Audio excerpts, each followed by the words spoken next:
হাসরের ময়দানে পাবেন গো মা খালারা চাচিরে। লোক আইছে বাবা দেন গো এই অন্ধরে দুইটা ভিক্ষা দেন, আমার পোলাডারে নিয়ে বাবা মেলা কষ্টে আছি আমি। কি রে তোর মা যে আমার বাবা ডাকতেছে, তুই কবি না তোমার বাবা না এটা আমার বাবা?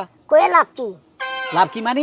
তাইলে তোমার পুতে আর তোমার বউ ভিক্ষা করে রাস্তাঘাটে, আর তুমি কও কিনা হ্যাঁ বাবা? এটা তো আমি শিখাই দিছি। আচ্ছা ঠিক আছে, যেহেতু আমি ফকির সমিতির সভাপতি, আমার আন্ডারে 100 ফকির কাজ করে, তো সামনে ঈদ দেয় আমি তো করে নামাই দিছি যে মৌসুমের ভিক্ষা মা ছেলে ঘর তাই করবে কি, যা ভিক্ষা কর, যা ইয়ে 2-4-5 হাজার, এটাই তো লাভ। শরম করে না? হ্যাঁ একটু শরম করে না? কিসে শরম? ফকিরের বিজনেস করো ঠিক আছে, এই টিহা পয়সার লোভে যে বউ পোলাহান রাস্তাঘাটে নামাই দিছে, তোমার তো হাসি নয় নয় বিষ খেয়ে মরা দরকার। এ মাতারি, ঈদের 7 দিন আগে তো কবি আমার দাও 20,000, তুই কবি 10,000, বাবা পাঞ্জাবি পায়জামা হাবি যাবি কিনুম, তুমি শাড়ি কিনবা, টাকাটা যদি নিজেরা ইনকাম করে নিয়ে আসো আমার দাও, তো সমস্যাটা কোথায়? কেন তুমি না সভাপতি? হ্যাঁ তোমার আন্ডারে 100 ফকির, এই 100 ফকিরে কত টাকা ভিক্ষা করে, এইগুলোর থেকে যদি অর্ধেকও তোমার হয় তাহলে তো তুমি মেলা টাকার মালিক। আরে এগুলা দিয়ে আমি বিল্ডিং এর কাজ করছি না হারাম দাদা, ওই যে নতুন বাড়ি কিনে বিল্ডিং এর কাজ করছি না। শুনো, যদি ভিক্ষা কইরাই খাই পোলা নিয়ে তাহলে তোমার সংসার করবো কে?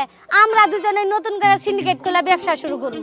একটু আগে স্বামীম রে লাঠি দিয়ে পিড়াইছিলাম, খালি ভিক্ষা পায় না দে, কাউকে ছাড় দেব না। আমার কথা হইলে মাথারে রোজার ঈদে একটু নামাই, রোজার ঈদের 7-8 দিন আগে, আর কোরবানির ঈদের 15 দিন আগে একটু নামাই, যে মানুষ গরু আটা যাবো যা স্পেশাল ভিক্ষা। তো এই 2 টাইমে তোরা ভিক্ষা করতে না কাজ করি, কি কাজ করি খাবি? কারে মারবা? আমার সবচেয়ে বড় না ডেল আমার পোলা। আমার পোলা থাকতে তুমি আমার গায়ে টোকা দিতে পারবা? কি মনে করো তুমি নিজেরে? ওই দমকটা দেখাইস না, আমি সভাপতি, ফকির সমিতির সভাপতি। তুমি বাইরে ফকির সমিতির সভাপতি হলে কেবা, ঘরে আমি সভাপতি, আমার পরিচালনায় ঘর চলে। খাইলা নিয়াত ভালোবাসা বিয়া করছিলাম দেখে ভিক্ষায় নামছি। আচ্ছা ঠিক আছে, বাজে কথা বাদ দাও, সে 1005 তো পাইছো টাকা বাইর। হাজার পাশে হ্যাঁ টাকা কি মগের মূল্য নাকি? ভিক্ষা করে দেখেন কেমন লাগে। আপনি তো সভাপতি হয়ে ঘরে বসে থাকেন, কিন্তু ভিক্ষা চাইলে ভিক্ষা করলে যে কতনি কষ্ট লাগে, তাও কি আমরা হচ্ছি নতুন ভিক্ষুক, আমরা তো এত চাপা পিটাইতে পারি না। তোরা আমি শিখাই দিছি না হারামজাদা, কানবি। আমার মাও নাই বাবু নাই, এতিম আমি। আমার এই মহিলা পাগল এসে ময়লা ডাস্টবিনের মধ্যে ভাই মারলে ভিক্ষা করি, অন যদি কইছে মাও নাই বাপও নাই, সে তো পিট না উল্টাবো আমি খামু।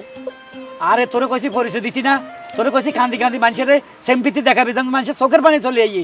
একটা এতিম ছেলের প্রতি সবার মায়া লাগে। আমরা তোমার প্রবলোচনায় এমনি প্রচুর পাপ করতেছি, রোজার দিনে খাইলে মিছা কথা কই, আবার বাইসা থাকতে কমু মইরা গেছে গা, তাই না?